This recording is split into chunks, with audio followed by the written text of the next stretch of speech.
Welcome to the Product-Led Geek podcast, a companion to the newsletter of the same name, with PLG, product and growth essays narrated by me, Ben Williams, the Product-Led Geek.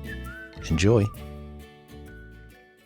Product-Led Sales, PLS, and sequencing B2B monetization motions, exploring multiple paths to the promised land. Someone recently commented on a LinkedIn post I wrote asking about product-led sales. Does the term PLS just mean a company with both product-led and sales motions? And PLG would be product-led and no sales at all? This got me thinking about ways to better articulate the different monetization motions. Let's start with a few definitions. Pure play, product-led growth, PLG. Pure play PLG is characterized by being entirely self-serve. It's a bottom-up motion with credit card, crypto, or voucher checkout and purchase flows. It's zero-touch, end-to-end. Traditional sales-led growth, SLG. Traditional SLG is the polar opposite to pure play PLG. It's a top-down motion with manual billing. It's high-touch at every step of the customer journey. Product-led sales, PLS. PLS leverages the strengths of PLG and SLG. Bottom-up product usage fuels pipeline for high-touch sales. It's more effective than PLG at selling business unit-wide or company-wide because sellers can tell a compelling story about the benefits of wider adoption. It's more efficient than SLG because leads are better qualified, so win rates are typically higher, and the product has done much of the heavy lifting in proving value, so sales cycles can be shorter. The sales narrative and the business case are much stronger with demonstrated usage and value, and where trust and credibility are already established. Product-led sales is a monetization motion that leverages product usage as the primary driver of the sales process.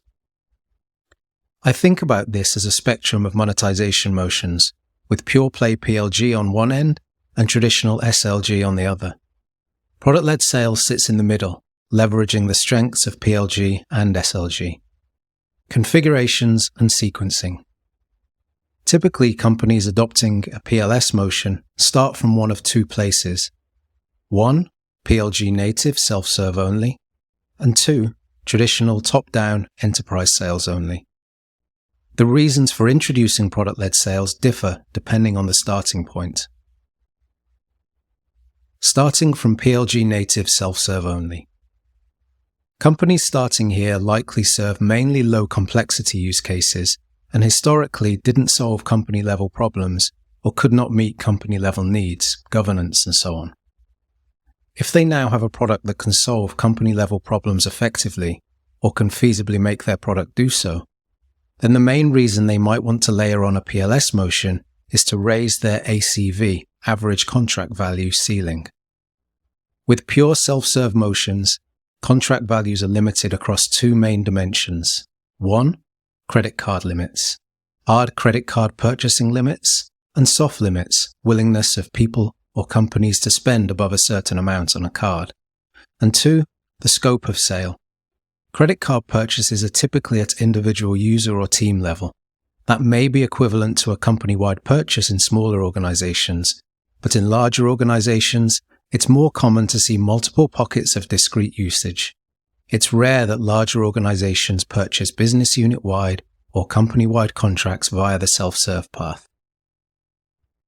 So PLS consolidation playbooks leverage finding central buying authority, customer desire for negotiation, and communication of company-level value to enable bigger deals than can be achieved self-serve. Additionally, PLS expansion playbooks enable negotiation of bigger expands from self-serve lands, further helping lift the ACV ceiling. Finally, PLS enables intervention to assist in higher complexity use cases, complex integrations, migrations, and so on, that might otherwise have caused potential customers to stumble. These are more common in larger customers. PLG native companies adopt PLS to help them effectively play up market. Once here, companies may add pure top-down sales motions, typically if they see sizable demand from that from some meaningful market segment.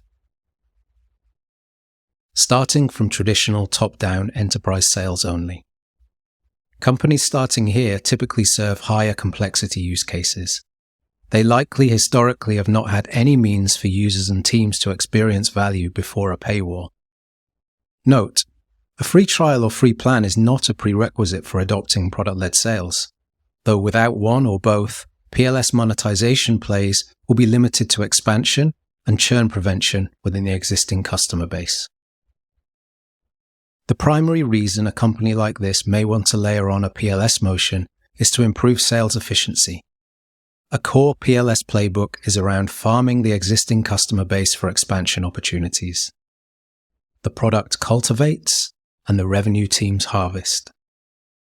Additionally, PLS allows companies to improve the ability to detect and mitigate churn risk.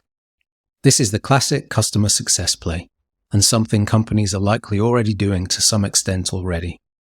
However, the opportunity here is to use the rich product data available to bring a much higher level of accuracy to the prediction, with signals providing earlier warnings and improved ability for effective proactive intervention. Given the above, it's natural that companies who have developed strong PLS muscles have correspondingly strong net dollar retention. Note, for PLS to be effective in generating expansion revenue in the existing customer base, the product should have reasonably strong usage retention characteristics, and investment here should always be prioritized ahead of the PLS expansion playbook. But PLS also brings efficiencies in some key ways for net new business. First, better qualified leads mean higher close rates. Second, with value to the company already demonstrated, the need for evaluations and POCs is diminished, so sales cycles are faster than a fully top-down sale, accepting that product-led sales requires patience and that an account may be active in the product for many months before sales engagement. Once here, and assuming the right product ingredients, companies can layer on pure self-serve monetization motions in order to serve the lower end of the market below the sales floor, the point at which it becomes cost disadvantageous to leverage sales resources on a deal. Getting back to the original question. So to answer the original question, product-led sales is not characterized simply by the coexistence of product-led and sales motions. We can see there is a valid but not recommended configuration with self-serve monetization and sales-led monetization motions, where the sales-led motion is still fueled by traditional inbound and outbound lead generation. Leads for accounts coming from the product are limited to hand raisers.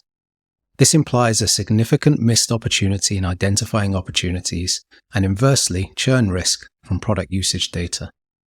Until next time, thanks. Thanks for listening.